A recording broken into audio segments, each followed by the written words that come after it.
नमस्कार मित्रांनो, welcome to S class education.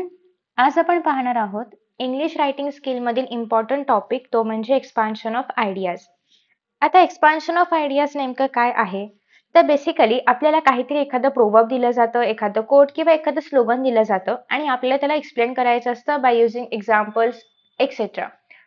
For example, आपण एखादा जर कुठलीही म्हण घेतली, जसे की आपल्याकडे या ठिकाणी एक म्हण आहे.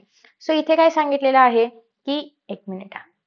हां. So procrastination is the thief of time. म्हणजेच काय, की प्रोक्रॅस्टिनेशन करणं म्हणजेच आपला वेळ कोणीतरी चोरून घेऊन जातंय असं साधारणतः आहे, म्हणजे वेळ वाया जातोय. सो हे एक स्टेटमेंट आहे किंवा एक काय म्हणूया आपण, स्टेटमेंट म्हणूया. बेसिकली आपण एक स्टेटमेंट आहे, एक प्रोवर्ब आहे. मग याला एक्सप्लेन करता आलं पाहिजे बाय युजिंग एक्झाम्पल्स, किंवा हे कसं होतंय, किंवा या स्लोगनच्या मागचं मीनिंग काय आहे, किंवा एक सेंटेन्स आहे. जेव्हा आपण असं मराठीमध्ये पण म्हणतो नाचता येईना अंगण असेल, किंवा असे खूप सारे मराठीमध्ये म्हणी वगैरे आहेत. तर त्याचा अर्थ नाचता येईन अंगणवाडी म्हणजे काय, तर एखादं काम त्या व्यक्तीला करायचंच नाहीये किंवा त्याला येतच नाहीये, पण तो रिझन्स देतोय वेगवेगळे मोठे मोठे. सो हे त्याच्या मागचा लपलेला अर्थ आहे. तर तो लपलेला अर्थ देणं बाय युजिंग एक्झाम्पल्स, हे सगळं आपण एक्सपान्शन ऑफ आयडिया मध्ये करत असतो. म्हणजे ती जी काही आयडिया आहे, तो जो काही प्रोवर्ब आहे, जो काही स्लोगन आहे, त्याला बेसिकली आपल्याला एक्सप्लेन करायचं आहे. ठीक आहे. मग आता यासाठी स्टेप्स काय आहेत? एक तर सगळ्यात पहिली गोष्ट म्हणजे एक 100-150 शब्द इतपतच ते असावं. खूप मोठं लिहिण्याची गरज नाहीये. कारण अर्थात ते आपल्यासाठी जे बोर्ड एक्झामला येतं 10वीला, ते 5 मार्कांसाठी येतं आणि 12वीला 4च मार्कांसाठी येतं. त्याच्यामुळे 100 to 150 वर्ड्स आर इनफ. मग आता सगळ्यात पहिली गोष्ट म्हणजे जे काही प्रोवर्ब दिलं असेल, फर्स्ट स्टेप मध्ये काय आहे, जे काही तुमच्याकडे प्रोवर्ब दिलं असेल ते अंडरस्टँड करणं. कारण अर्थात प्रत्येक प्रोवर्ब तुम्हाला माहिती असेल असं नाही. त्याच्यामुळे तुम्हाला आधी तो समजून घेता आला पाहिजे आणि मग त्याला तुम्ही एक्सपांड करू शकता. नेक्स्ट आहे substitute the meaning of the main idea or proverb. मग एकदा का तुम्हाला ते समजलं की प्रोवर्ब काय आहे, की त्याची मेन आयडिया काय आहे, हे तुम्हाला कळलं पाहिजे. आणि मग त्याच्या अकॉर्डिंगली तुम्ही ते एक्सपांड करणार आहात.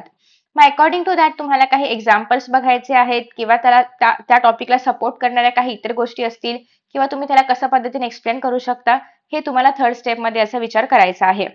त्यानंतर असं पण होऊ शकते की त्याच्यासारखंच दुसरं एखादं प्रोवर्ब आहे किंवा दुसरं एखादं स्लोगन आहे, जे सेमच मीनिंग कन्वे करतं आहे, तर तुम्ही ते पण यूज करू शकता, सो दॅट की रिलेट करता आलं पाहिजे वाचणाऱ्याला, की हे पण आणि हे पण सेमच आहे. किंवा असं होऊ शकतं की तुम्ही जो ऑल्टरनेटिव्ह प्रोवर्ब किंवा ऑल्टरनेटिव्ह एक्झाम्पल द्याल, ते समोरच्याला लवकर कळेल किंवा ते माहिती असेल. सो त्यासाठी तुम्हाला असं ट्राय करायचं आहे की ऑल्टरनेटिव्ह प्रोवर्ब्स कोणते कोणते आहेत. आणि नेक्स्ट आहे, हे सगळं करून झाल्यानंतर एक्झाम्पल, पहिलं तर मीनिंग माहिती असलं पाहिजे. ते मीनिंग मीनिंग नंतर एक्झाम्पल द्यायचं आहे, सिमिलर आयडिया किंवा सिमिलर प्रोवर्ब, हे सगळं तिघांना सम अप करायचं आहे आणि मग तुमचे पॅराग्राफ बनणार आहेत. आता अर्थात 110 ते 150 इतकंच तुम्हाला ते करायचं असल्यामुळे 2 पॅराग्राफ जे आहेत तर ते इनफ आहेत. म्हणजे साधारणतः तुम्ही एक 3/4 ऑफ युअर पेज, जे तुमचे आन्सर शीट आहे, तर ते 3/4 किंवा 75% भरेल इतपत तुम्हाला लिहायचं आहे. अर्थात तुम्ही वरती हेडिंग वगैरे देणार आहात ब्लॉक लेटर्स मध्ये, किंवा इव्हन स्मॉल पण चालेल, कॅपिटल स्मॉल मिक्सचर पण चालेल. आणि मग त्यानंतर तुम्ही हे लिहायला सुरुवात करणार आहात. आता याच्यामध्ये काय काय गोष्टी लक्षात ठेवायच्या आहेत. सो जेव्हा तुम्ही हे लिहिणार आहात, तर तेव्हा कधीही the meaning of the proverb is असं करून लिहायचं नाही. म्हणजेच काय, मी आधी तुम्हाला काय सांगितले की तुम्हाला मीनिंग माहिती असलं पाहिजे. मग तुम्ही एक्झाम्पल घेणार आहात आणि मग तुम्ही त्याला सबस्टिट्यूट प्रोवर्ब फाइंड आउट करणार आहात. पण कधीही सुरुवात करताना की धिस प्रोवर्ब इज धिस किंवा the meaning of the proverb is this असं न करता, सुरुवातीला तुम्हाला थोडंसं एक काय म्हणूया आपण, बॅकग्राऊंड बिल्ड करायचं आहे त्या आयडियाच्या भोवती. ठीक आहे. सो कधीच the meaning of the proverb असं डिरेक्ट सुरुवात नाही करायची. एक बॅकग्राऊंड बिल्ड करायचं आहे आणि मग त्या बॅकग्राऊंड मधूनच कळलं पाहिजे की त्याचं मीनिंग काय आहे. नेक्स्ट इज, कुठेही आय आणि यू असे आय मीन असे हे नाउन्स यूज नाही करायचं, की आय थिंक दिस किंवा हे असं आहे असं नाही तुम्ही यूज करू शकत त्याच्यामध्ये. ठीक आहे. आफ्टर दॅट नेक्स्ट आहे think well, express your views clearly आणि बी क्रिएटिव्ह. ऑब्विसली तुम्हाला काहीतरी एक्सपांड करायचं आहे, आयडिया बद्दल सांगायचं आहे. सो तुमच्यासाठी ती क्रिएटिव्हिटी, एक्झाम्पल्स वगैरे फाइंड आउट करणं, हे सगळं असलं पाहिजे. आता एक एक्झाम्पल आपण बघणार आहोत की कसं लिहायचं आहे. सो टॉपिक आहे procrastination is the thief of time. सगळ्यांना कळलं असेल प्रोक्रॅस्टिनेशन म्हणजे काय, गोष्टी पुढे ढकलणं. म्हणजे मी उद्या करणार, परवा करणार, असं साधारणतः काहीतरी.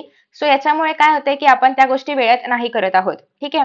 सो ते काय आहे, वेळ चोरून घेऊन जाते आपली, किंवा आपल्या हातातून वेळ त्याच्यामुळे निसटून जाते. तर असं साधारणतः याचं मिनिंग आहे.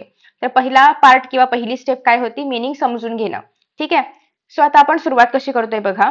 It has always been said never put off for tomorrow what you can do today. So अर्थात याचं मिनिंग हेच आहे, procrastination is the thief of टाइमचं पॅरलल मिनिंग काय आहे की कुठलीही गोष्ट उद्यावर टाकू नका जी तुम्ही आज करू शकता. सो बेसिकली आपण काय फाइंड आउट केलं, एक ऑल्टरनेटिव्ह प्रोवर्ब किंवा ऑल्टरनेटिव्ह काहीतरी स्टेटमेंट फाइंड आउट केलं की जे इझी आहे बट ते आपल्या क्वेश्चनला एक्सप्लेन करतंय. ठीक आहे. So eight there are many people who enjoy postponing things. इथे कुठेही आपण असं नाही लिहिलं की धिस प्रोवर्ब किंवा धिस सेंटेन्स एक्सप्लेन्स दॅट, असं आपण नाही सुरुवात केली. सुरुवात आपण कशी केली, ऑल्टरनेटिव्ह प्रोवर्बने किंवा ऑल्टरनेटिव्ह सेंटेन्सने की जे इझी आहे समजायला as from the given question किंवा गिवन सेंटेन्स गिवन प्रोवर्ब. ठीक आहे. सो तरी पण खूप लोकांना गोष्टी पोस्टपोन करायला आवडतात. Such people do not realise the dangers of delaying. पण त्यांना हे कळतच नाही की आपण जे गोष्टी उशिरा करतोय त्याचे परिणाम काय होऊ शकतात. The more we postpone the more work piles up. आणि जेवढं आपण ते पुढे पुढे पोस्टपोन करू तेव्हा उद्याचं काम, परवाचं काम, तेरवाचं काम असं सगळं एकत्र तयार होतं, पाइलअप होतं. So work will never disappear if we postpone it पाहिजे या ठिकाणी, सॉरी. सो इथे इफ पाहिजे होतं, इफ वी पोस्टपोन इट. ठीक आहे. सो जर आपण असं काम पुढे ढकलत राहिलो तर ते काय डिसअपिअर नाही होणार आहे, कधीतरी आपल्याला ते करावंच लागणार आहे. So finally we have no choice but to tackle it. आणि अल्टिमेटली आपल्याकडे चॉईसच नसते, कारण ऑब्व्हियसली ते काम करणं गरजेचं होतं, आपणच ते पुढे पुढे ढकलत गेलो. सो आपल्याला ते टॅकल करावंच लागणार आहे. We complete the work eventually in a careless manner. आणि मग आयत्या वेळेस आपण कशाही पद्धतीने ते काम करून टाकतो. So precious time wasted means opportunities lost and lost forever. So जर आपण आपलं प्रेशियस टाइम अशा पद्धतीने पोस्टपोन करण्यात किंवा प्रोक्रॅस्टिनेशन करण्यात घालवलं तर सगळ्या अपॉर्च्युनिटी आपल्या हातातून निघून जातील. But the time we realise how much time we have wasted and how many opportunities we have missed it may be too late. पण जोपर्यंत आपल्याला हे कळेल की आपण काय मिस केलेलं आहे, किती अपॉर्च्युनिटीज आपण मिस केलेल्या आहेत, काय काय किती वेळ आपला वेस्ट झालेला आहे, तोपर्यंत खूपच उशीर होईल. Sometimes a person has to pay a very heavy price for it. आणि कधी कधी खूप जास्त रक्कम पण यासाठी मोजावी लागते, म्हणजेच खूप जास्त वेळ पण वाया गेलेला असतो आणि त्याचे परिणाम भोगावे लागतात. The one who delays ensuring his house will regret in and the house is gutted by a sudden fire. So जे पण लोक अशा पद्धतीने डिले वगैरे करतात ते परत रिग्रेट करणार आहेत. The student who goes on postponing studies will need to burn the midnight oil for the last minute preparation. So example देतोय आपण की जे स्टुडंट्स लास्ट मोमेंट स्टडी करतात किंवा लास्ट मोमेंटवरती स्टडीज पोस्टपोन करत राहतात लास्ट मोमेंट पर्यंत, त्यांना रात्रभर जागावं लागतं लास्ट मिनिट प्रिपरेशनसाठी. बर्न द मिडनाईट ऑइल म्हणजे काय, रात्रभर त्यांच्या दिव्यामधलं तेल चालू ठेवायला लागतं, म्हणजेच रात्रभर जागावं लागतं. सो बेसिकली हे एक्झाम्पल पण घेतलं आपण, जे आहे प्रोवर्ब ते एक्सप्लेन पण केलं, त्याचे कॉन्सिक्वेन्सेस पण सांगितले, स्टार्टिंग विथ एक सबस्टिट्यूट. तर हे सगळे पॉईंट्स किंवा सगळे स्टेप्स जे आपले होते ते आपण कव्हर अप केलेले आहेत. तर अशा पद्धतीने तुम्हाला 4 to 5 मार्क्ससाठी एक्सपान्शन ऑफ आयडिया लिहायची असते. खूप इझी असतो हा क्वेश्चन, फक्त डिमांड ही आहे या क्वेश्चनची की तुम्हाला ते प्रोवर्ब समजलं पाहिजे, कारण अंटिल आणि अनलेस तुम्हाला ते प्रोवर्ब समजत नाही तोपर्यंत तुम्ही हे लिहूच नाही शकत. ठीक आहे. सो त्याच्यामुळे हा एकच इश्यू येऊ शकतो प्रोवर्ब समजण्याचा. बाकी तर हे लिहायला इझी आहे, कॉन्टेंट पण कमी लागतं compared to other things. So तुम्ही यासाठी काय प्रिपरेशन करू शकता, तर एक तर जे जनरल प्रोवर्ब्स आहेत जे आतापर्यंत विचारले गेलेले आहेत किंवा जे पण स्लोगन्स आतापर्यंत विचारले गेलेले आहेत ते तुम्ही एकदा ट्राय करा त्याच्यावरती लिहिण्यासाठी, किंवा जनरल तुम्ही ज्यांनी ऑलरेडी लिहून ठेवलेलं आहे त्यांचे पण व्हिडिओज बघू शकता, चॅटजीपीटीला प्रॉम्प्ट देऊ शकता, काही पण करू शकता. फक्त एवढंच की तुम्हाला आयडिया आली पाहिजे की लिहायचं काय आहे याच्यामध्ये. ठीक आहे.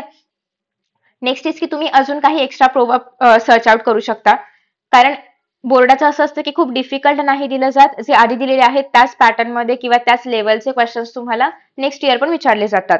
सो त्याच्यामुळे हे पण इझी आहे, तुम्हाला वाचूनच कळलं. सिमिलरली असेच प्रोवर्ब असतात की जे किंवा स्लोगन असतात की जे वाचूनच कळतील, फक्त त्याच्यावरती आयडिया आपल्याला बनवता आली पाहिजे, एक्झाम्पल्स आपण आपले फाइंड आउट करता आले पाहिजेत आपल्याला.